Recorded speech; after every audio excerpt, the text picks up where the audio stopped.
ژمارەی توشبووان لە هەرێمی کوردستان گەیشتە 500,000 کەس.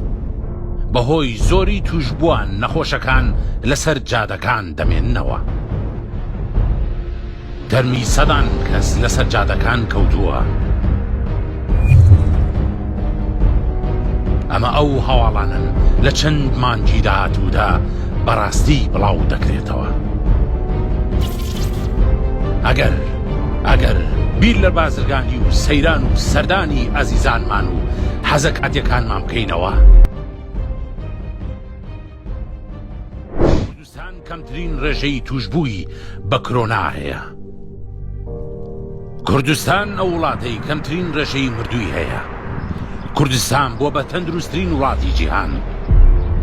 کوردستان توانی بەسەر کۆرۆنادا سەرکەوێت. ئەمە ئەو هەواڵانن لە 2 مانگی داهاتوودا دەبینرێت. ئەگەر لە ماڵەکانمانە بمێنینەوە بۆ 2 هەفتە سەردانی ئەزیزانمان نەکەین تا بیان کوژین، وازدە 21 سێ بێنە و خۆشیەکانمان بخەینە 21 4. ئەو پارەی بڕیارە لەو مانگەدا پەیدای بکەی وابزانە کردوتە بۆ خێر. ئێستا دەتوانن خۆتان بڕیار بدەن کوردستان بەرەو کوێ دەبن.